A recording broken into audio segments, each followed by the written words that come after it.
تو ظاہر ہے کہ یہ سجدہ جو آدم علیہ السلام کو ہو رہا تھا وہ عبادت کا تو نہیں تھا. اور ایک بات ذہن میں رکھ لینا, ایک عبادت کا سجدہ سوائے اللہ کے کسی کو نہیں. سجدے عبادت اللہ کے علاوہ کسی کو نہیں. پچھلی شریعتوں میں تعظیم کا بھی سجدہ ہوتا تھا, ادب کا. تو ایک سجدے عبادت اور ایک سجدے بولیے تعظیم. کیا سجدے تعظیم؟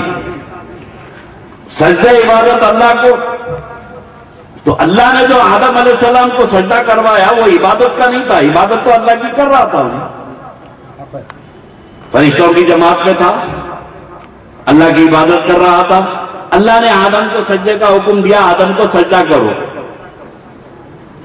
تو ابلیس سمجھ گیا کہ آدم کے سامنے مجھے کیوں جھکا رہا ہے, کیونکہ انگوٹھا چاپ نہیں تھا نا بھائی, فرشتوں کا استاد تھا. منشا الہی کو سمجھ گیا کہ مجھے آدم کے سامنے کیوں جھکا رہا ہے, میں اس کے سامنے جھکنے والا, آدم کے سامنے کیوں جھکا رہا ہے. آدم اللہ کے خلیفۃ اللہ ہیں, خلیفہ ہیں اور اللہ کے محبوب ہیں. تو اللہ نے اپنے محبوب کے سامنے وہ کہا جھک جاؤ, آدم کا سجدہ کرو. تو فرشتے سجدے میں گر گئے, سجدہ کر دیے. یہ سمجھتا تھا کہ یہ عبادت کا سجدہ نہیں ہے, یہ آدم کے ادب کا سجدہ ہے, یہ تعظیم کا سجدہ ہے. تو سجدوں کا انکار نہیں تھا اس کو, اللہ کے سجدوں کا انکار نہیں تھا, آدم کے ادب کا انکار تھا. آدم کے ادب کا انکار تھا. بس زندگی بھر تجھے سجدہ کروں گا لیکن آدم کے سامنے نہیں جھکوں گا کیونکہ ادب نہیں کروں گا. اللہ نے کتنے سجدے کا حکم دیا تھا قرآن میں؟ اسجدوا, آدم کو سجدہ کرو. کتنے؟ ایک.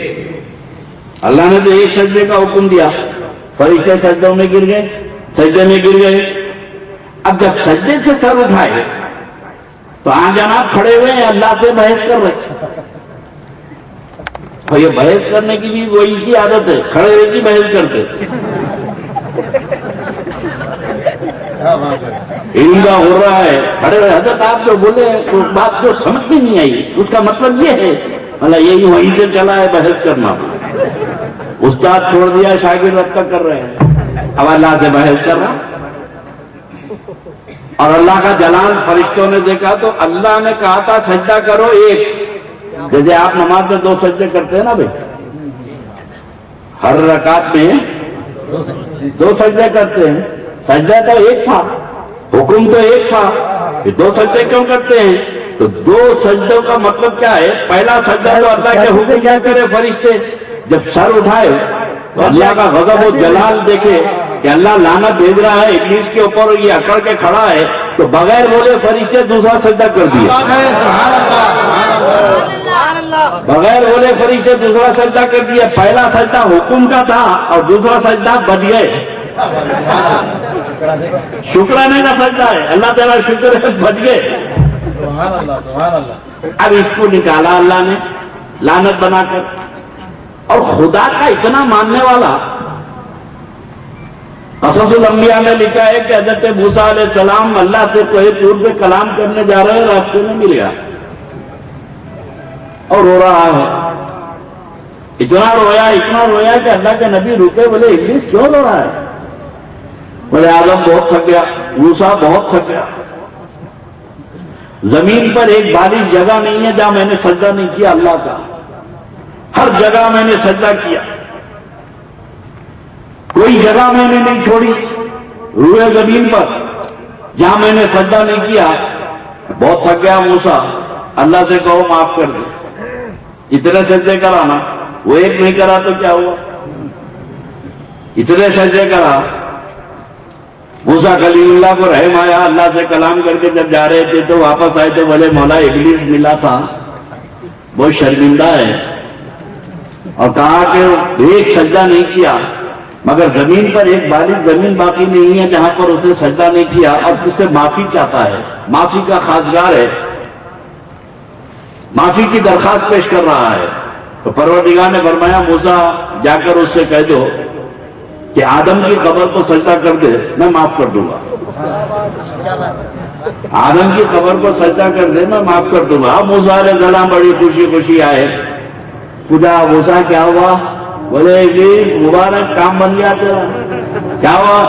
اللہ فرما رہا ہے کہ آدم کی قبر کو سجدہ کر دے اللہ تجھے معاف کر دے گا. غصے سے کھڑے رہ کے بولا میں آدم کو نہیں کرا اس کی قبر کیا کروں گا؟ میں آدم کو سجدہ نہیں کرا اس کی قبر کو کیا کروں گا؟ تو اتنا زیادہ اللہ کا ماننے والا کہ اللہ بول رہا آدم کے سامنے جھکو. تو بولے میں نہیں جھکتا. اللہ بولا میں بول رہا ہوں. بولے تو بولا بھی تو تیرے غیر کے آگے نہیں جھکتا. اتنا زیادہ. لیکن مردود بارگاہ ہوا صرف ایک ہی وجہ سے کہ نبی کا احترام اور ادب نہیں کیا.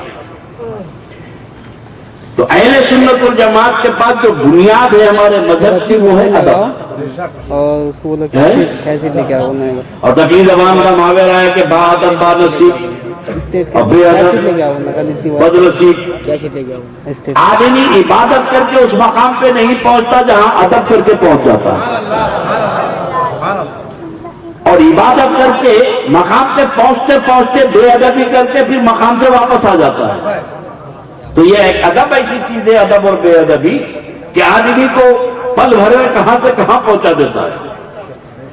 اب اللہ رب تبارک و تعالیٰ نے قرآن پاک میں رسول بیان کیا. میں وہ لفاظی کی تقریریں بند کر دی. میں نے بہت بول لیا. جوانی کے زمانے میں وہ ٹھیکم پھاکی ہوتی تھی. گلو بلبل کی تقریر زمین سے آسمان ملا